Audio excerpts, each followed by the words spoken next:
Hello and welcome to Poetry is Alive and Well. Croeso, gyda fi, Chris Davis a Annie Paleshi. Hello. Hi, and today we have the company of Michael Bryant. How are you, Michael? Thank you for joining us. Thank you, I'm very well. It's great to be here. Excellent. Now, this time last week we discussed, didn't we, the 10 Swansea writers book, didn't we, Annie? Now, your name crops up quite a bit, doesn't it? Because we've got a section, I think you're in the first section of the book, and we're going to discuss a few of your works later on. Now, just tell us a little bit about yourself before we begin discussing your work. Now, tell us where you grew up.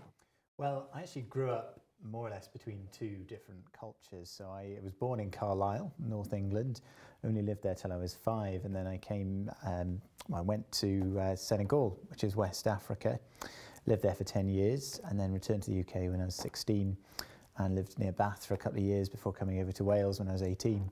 Wow. And I've been sort of backwards and forwards really between either Wales or Sierra Leone and West Africa again since then. And how long have you been in Swansea for in particular? Just over 4.5 years now. Brilliant. And what do you do? What's your day-to-day work? On my day-to-day work, I work as a doctor. I work 2 days a week in a GP surgery, and the rest of the week I work either in Singleton Hospital or else in Morriston out of hours, and also I do medical student teaching in Cardiff as well. Brilliant. So how did poetry come about? Have you always been a poet, or was this something that you started to do recently? Well, I mean, my first kind of writings really were when I was about 15. And I remember being in Senegal and having a lot of sort of ideas of, I guess some of it was processing maybe some of my teenage emotions, but also trying to deal with sort of the emotions of leaving home, as it was then, leaving Africa, and trying to process returning to life in the UK at the time. And that's where I started writing. So a lot of my sort of first bits of work were very much about sort of the clashes of the two cultures, and at the same time sort of lining that up with adolescence, changes that were happening in me, changes in family. And then it sort of developed from there really. I had a bit of a couple of years where I didn't really do very much. And then when I was in medical school in Cardiff, I started to get involved in some of the sort of live scene there, performed at a few venues in Cardiff, and just did various sort of, started on sort of fairly small venues and gradually worked up into some larger ones. And then went away to Sierra Leone, and that just provided a whole raft of other sources of inspiration really, which I sort of came back to Swansea with. And since then it's just been about fleshing out a lot of those ideas. So yeah, so there's several sort of different themes really running through everything from those experiences. Mike has not long been married. Oh, really? Oh, congratulations. And it's often said that a creative person isn't easy to live with. Well, yes, I've heard that. I've experienced it. His wife, his wife is very, very supportive of Michael and his work. Excellent. Yes. I'm glad to hear it. And is also in the medical profession. Oh, wonderful. Yes. In the last show, we discussed Annie's trip to Boston. You went as well. Did your wife come along too? She wasn't able to for that one. She was actually quite busy sort of working at the time. Right. But obviously we spoke every night, and she's been to lots of other poetry sort of gigs that I've done, which is incredibly supportive. So excellent. Very appreciative of and what a good wife. Well, indeed. For letting him go. Yes, yes. indeed. Amazing, yes. So what were your experiences of Boston and Massachusetts? Well, it was very exciting. I mean, we performed in a variety of venues, and I think for me what struck me most was the chance to interact with other poets who were often writing along the lines of sometimes different themes but remarkably similar ones. The most amazing person I met was a lady called Bonnie Roberts, who was a Pulitzer Prize nominated poet from Alabama, and she really sort of taught me a lot about how to do writing, a lot about sort of structures of poems, but also was very encouraging about sort of performance, and really had a raft of sort of inspirations and ideas really. So that was very exciting. We got to sort of visit a lot of poets, homes of poets who've passed away, people like Whittier, Longfellow. So it's great to draw inspiration from there, and also to play and perform poems to various sort of fairly large venues really was quite exciting as well. So I thoroughly enjoyed that. Now, you've used the term a performing poet. Do you mean just by reading your work out loud in different venues? Is that what you mean by a performing poet? Very much so, yes. I mean, I think there is a sort of a theatre to it as well. A lot of poems may work very well written down, but there's a different way to performing them. So quite often, I don't always get it right, but quite often I'll try to sort of bring things to life a little bit more. And sometimes it's about something as simple as putting a pause in the right place. Sometimes it's a little more elaborate. You know, I might have a couple of costumes. I might have sort of themes that maybe run from one poem to another. So I'll try and perhaps do a couple of poems that run onto each other on times. And just try to engage with the audience as much as possible, because I think you can tell when you're performing quite easily whether an audience is getting something, and if you can tell they aren't, then you realise, oh, I need to look at my performance again here. And that's something I've really worked on in the last 2 or 3 years since being in Swansea. Excellent. It's also interesting when a poet hears someone else performing their work. Their work, right, yeah, yeah. It gives a different perspective, doesn't it? You know, It certainly does. on it. Yeah. It's a different voice, a different spin, a different take maybe even on it. Exactly, because when you write your words out, you're giving them to someone else. You are. And it's for them then to interpret it back, isn't That's it? right, You know? that's right. So where do you perform? I mean, in Swansea specifically, are there certain venues that you... I mean, probably Go to. my favourite venue is the Talisman venue, which takes place on Wine Street in a cafe called Tino's. That's right, I really yeah. enjoy that because it's fairly laid back, but the standard of poetry is actually very high, and it attracts poets from not only from South Wales but also from England, and also quite sort of big names in the poetry scene have also performed there. The chance to perform with them is very encouraging. My first place I performed at in Swansea was an event called The Howl, which is up in Uplands in Mozart's. And that's been encouraging as well. There's another one in Squirrel used to be called Mad as Birds, which again, very, very encouraging, and quite recently was run by quite a well-known poet in Swansea as well. So that's mostly where I do, but I have also travelled down to Cardiff as well. And performed in various venues there. I did a performance with someone called Patrick Jones, who's the brother of Nicky Wise, a lyricist for the Manic Street Preachers. Yeah, that was really good fun. And it's just, I'm quite happy to travel around. We've also had a launch event in London as well. It was pretty exciting.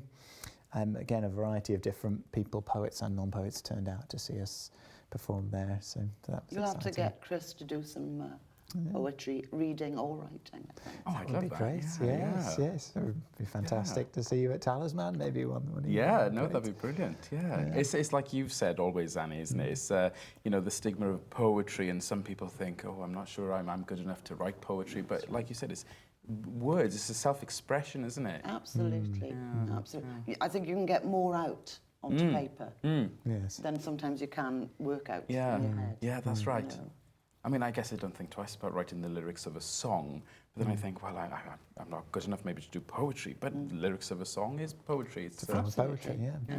And not every poem has to rhyme. No, true. It's not about true. rhyming. Yeah, yeah. Thankfully. Yeah, We'd all be in absolutely. trouble if it was. I mean, I would go as far as say a lot of the time people try to force rhymes, and rhyming can actually limit what you're trying to say right. because That's right. the sort of palette of words available to you shrinks Yeah. dramatically when you have to rhyme Yeah. them. So a lot of, I mean, something may sound very good if it's rhyming and perhaps it's fast, almost like a sort of rap poem, which is great sometimes as a performance in certain settings, but in terms of the content and in terms of the actual imagery there, it may not be particularly profound. And I think personally that there's a lot to be said for non-rhyming poetry, quite sort of freely written, freestyle type of things. Right, really. yeah. And now you've still got this close tie with West Africa, haven't you? Yes, Sierra yes. Leone especially. How often do you work there? Well, the last time I was there was from September to December last year, so I was actually there this time last year. Right. So what I was doing there was basically re-establishing a paediatric clinic in the context of the sort of end of the Ebola outbreak. So the main sort of thing I was involved in was trying to set up a screening facility whereby patients, children with fevers, would come to the door, and we would try to figure out whether they had Ebola and whether they didn't. And that was obviously very complicated and quite tricky to do, because the ones who potentially did have Ebola would have to be in isolation, and then there's a lot less you can actually do for them once they're in there. So. But yes, I mean, the plan, I'm going back there again in January for 3 weeks. Right. Both my wife's coming as well, and we're basically going to have a look at another hospital further up country and make a decision as to whether perhaps in August we'd go there for a year or maybe even 2 years to work there. What's interesting, Chris, when you hear and know about what Mike does for a living, especially in Sierra Leone, and all the care. I'm sorry, we're going to have to take a break there. Can we discuss this after Yep. the break? Excellent. We'll see you after the break. Stay with us and we'll talk more with Michael after the break.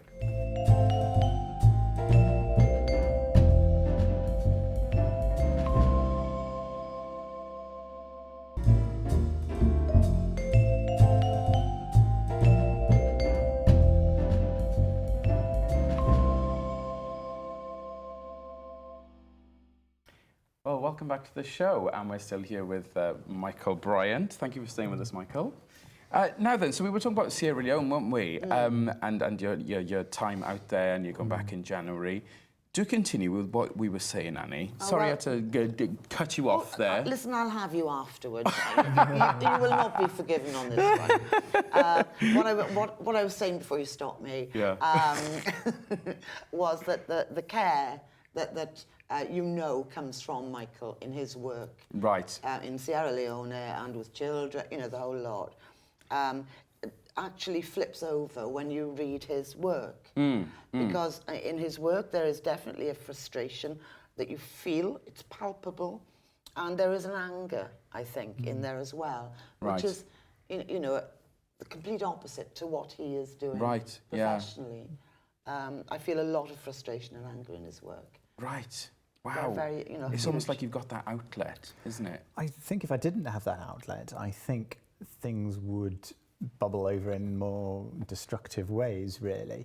And I think when you're in a situation where you see things and you're experiencing things that make you angry, you've got to let that out somewhere. And the unhealthy thing to do is to let it out at people, sort of by having verbals, by sort of being just generally rude, horrible. And really, for me, writing a lot of this in some ways was a little bit cathartic, in that it was a way of dealing with some of the frustrations and seeing some of the suffering of the people there, and being able to put it into words was also a way of me sort of flagging that up for people in the world to see. And the aim of what I'm writing is not to do that in a kind of sort of self-pitying way, but actually to do that in a way that champions the people and makes them see that, makes people look in at these people not with pity but more with admiration at their resourcefulness in the face of these kind of struggles, really. So, I mean, you've got a constant observation of lots of different cultures, haven't you? I mean, and that's reflected in, if we can turn to page 4 of 10 Swansea writers that we've got here. On page 4, we were going to discuss Poked, weren't we? Yes, this one. Now then, so tell us a little bit about the background of what inspired you and what made you want to write this. Poked was actually written about women who suffer from female genital mutilation, which is a very common thing in Sierra Leone. And as part of the hospital I was working in, we used to do treatment for pregnant women and also women who had something called fistula, which is a childbirth-related injury, which is made much more likely by these sort of mutilations that are carried out. And I will use the word mutilation because that's what it is. It is essentially an assault on a woman's dignity. And not only that, it also puts their lives at risk as well. And Poked really was looking at the sort of the inner strength of these women and trying to put some of the strength, but also the rage and the frustration and the needless suffering into some words. And the difficulty with doing that was trying to do it in a way that doesn't come across as patronising and doesn't come across as saying, oh, well, we've got all the answers, we're from the West, we've got it all together. And actually to say, well, yes, I do respect the culture there, but I also see there's a lot of suffering happening to women, and that's on some level that is not right. It's quite a respectful angle you're coming from there, actually. Yeah, but Well, you can I just say that when Yeah. I first heard Mike performing this poem, it got me. It totally got. I didn't know the background to it, but it got me. yes. It's a very, very powerful piece, even if you don't know where it comes from. Can I ask, how did you decipher it when you first read it or It was heard abuse. I got abuse. I got abuse. I think I remember you discussing this with me before. Yeah. Yeah. You know. And well, that's what it is, isn't it, Michael? It is. It's a form of abuse. It's a form of oppression, and it's a way of sort of telling women that they are not valued, which for me, that's 50% of the population, half the people being told you're not as valuable. And for me, that is something that was just completely unacceptable. It's something I really struggled to come to terms with. And the reality is, I don't think it's good to come to terms with that thing. I think it's good to have a level of rage and frustration and anger. And Challenge it. Challenge it, yes. It is good to challenge that. And there are a lot of Sierra Leoneans now who will challenge it as well. And these people really are the ones who need to be championed and encouraged and really empowered to challenge it.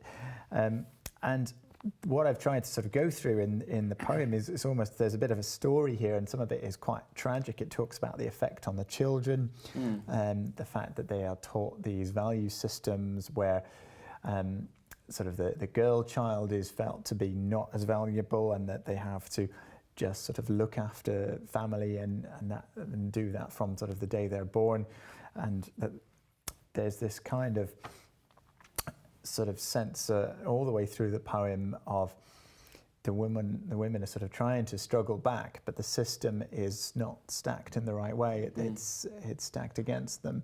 The odds are the wrong way round. And so the end is basically someone crying out and pleading that the next generation will not have to go through the same What I think violation. is superb about this piece of work is that I felt it should have been written by a woman. Right. And it wasn't. Right. Yes. The very fact that a man has written this makes it... It's almost like you're acting as an ambassador for human rights here. That's and right. would you consider yourself a feminist? I guess in many ways I would. I mean, Brilliant. I would consider myself a feminist in so much as I believe that all over the world women are being oppressed still on a huge scale. And I think there is a danger really with the word feminist in this country, that it has become contaminated. It has been turned into something that maybe the sort of original, real groundbreaking feminists didn't want it to be. Right. And I would wholeheartedly stand shoulder to shoulder with feminists who are in these kind of countries, in Sierra Leone, also in Senegal where I grew up, who are championing the rights of women, the rights of pregnant women as well. You know, I would definitely stand shoulder to shoulder with them.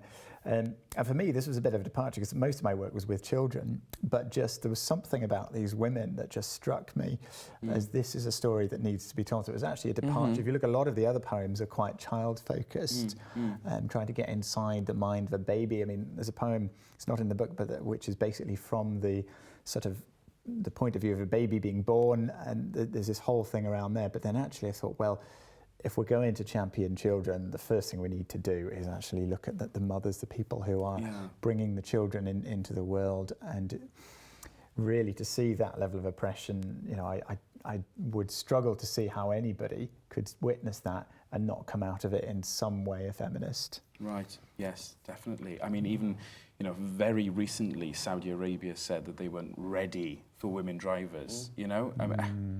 I mean, you look at other human rights across the world. If we haven't got female women rights, I mean, in some countries, well, there's still a very long way to go for the rest of humanity, isn't there?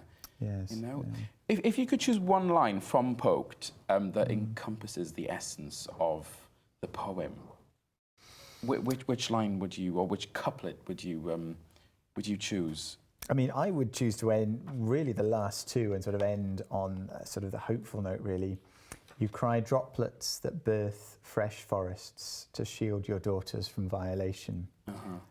And really, that is the cry of every mother who has been through this, who has had these kind of mutilations, who has suffered this kind of abuse, is that their daughter does not get the same deal, that something is done differently. I could think of many couplets there, but personally, that's the one I would want. That's the cry, I think, that I very much experience from these mothers, especially when quite often they would come and their children would often be very malnourished, so I spend a lot of time with the children trying to sort of sort that out.